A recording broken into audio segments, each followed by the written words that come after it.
नमस्कार दर्शकों, एक बार फिर से आप सभी का स्वागत है। मैं हूं आपके साथ गौरी। आपको बता दें, चुनाव तारीखों का ऐलान होने के बाद कोलकाता में हिंसा की पहली घटना, बीजेपी के चुनावी रथों में तोड़फोड़ का मामला। पश्चिम बंगाल में चुनावी हिंसा थमने का नाम नहीं ले रही है। बीती रात कोलकाता में बीजेपी की परिवर्तन यात्रा वाली गाड़ियों में जबरदस्त तोड़फोड़ की गई। कल ही चुनाव आयोग ने राज्य में 8 चरणों में चुनाव तारीखों का ऐलान किया है। 5 राज्यों में विधानसभा चुनाव की तारीखों के ऐलान के बाद कोलकाता में हिंसा की पहली घटना हुई है। कडापारा इलाके में बीती रात करीब 11 बजे कुछ लोग पहुंचे और परिवर्तन रथों पर हमला बोल दिया। बीजेपी का आरोप है कि टीएमसी के कार्यकर्ताओं ने हमला करके उनकी गाड़ियों और उसमें लगी एलईडी टीवी में जबरदस्त तोड़फोड़ की है।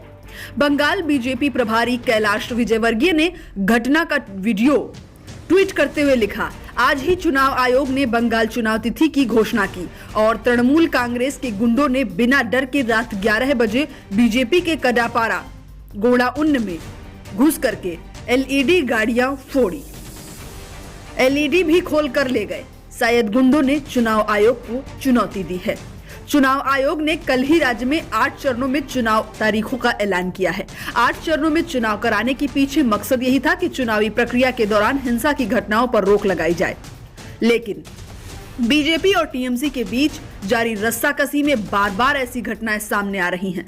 पश्चिम बंगाल में पहले चरण के तहत राज्य के 5 जिलों की 30 विधानसभा सीटों में 27 मार्च को, दूसरे चरण के तहत 4 जिलों की 30 विधानसभा सीटों पर 1 अप्रैल व तीसरे चरण के तहत 31 विधानसभा सीटों पर 6 अप्रैल व चौथे चरण के तहत 5 जिलों की 44 सीटों पर 10 अप्रैल, पांचवें चरण के तहत 6 जिलों की 45 सीटों पर 17 अप्रैल, छठे चरण के तहत 4 जिलों की 43 सीटों पर 22 अप्रैल, सातवें चरण के तहत 5 जिलों की 36 सीटों पर 26 अप्रैल और 8वें चरण के तहत 4 जिलों की 35 सीटों पर 29 अप्रैल को मतदान होगा।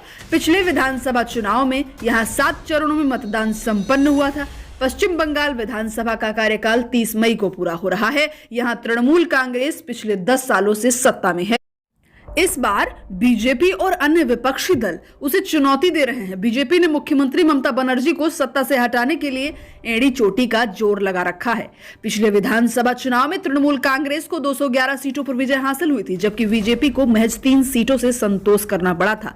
कांग्रेस को इस चुनाव में 44 सीटें और माकप्पा को 26 सीटें मिली हैं। साथ ही साथ आपको बता दें, गृह मंत्री अमित शाह 2 से 3 मार्च को फिर से बंगाल का दौरा करेंगे। लगातार 2 दिन रोड शो, पश्चिम बंगाल की 294 विधानसभा सीटों पर चुनाव का ऐलान हो गया है और इसके साथ ही नेताओं की रैलियों का कार्यक्रम भी तय हो गया है। तो साथ ही साथ आपको बता दें, विधानसभा चुनाव 2021 को लेकर के बंगाल में 8 चरणों में चुनावों पर टीएमसी कांग्रेस ने उठाए हैं सवाल। बीजेपी ने आयोग के फैसले का किया है स्वागत। लेकिन आपको बता दें, विधानसभा चुनाव की घोषणा के बाद राजनीतिक दलों ने प्रतिक्रिया शुरू कर दी है। टीएमसी और कांग्रेस ने जहां तारीखों पर सवाल उठाए हैं, वहीं बीजेपी ने इनका स्वागत किया है। तृणमूल कांग्रेस सहित कई विपक्षी दलों ने पश्चिम बंगाल में 8 चरणों में चुनाव कराने पर शुक्रवार को सवाल उठाया, जबकि बीजेपी ने चुनाव आयोग के निर्णय का स्वागत किया और कहा कि शांतिपूर्ण चुनावों के लिए असामाजिक तत्वों को नियंत्रित करने की जरूरत है। चुनाव आयोग ने घोषणा की कि 4 राज्यों और 1 केंद्र शासित प्रदेश के लिए विधानसभा चुनावों के लिए वोटिंग 27 मार्च को होगी और 29 अप्रैल तक चलेगी, जबकि वोटों की गिनती 2 मई को होगी। इस प्रकार से फिलहाल इस खबर में इतना ही। आप बने रहिए जेकेएन के साथ।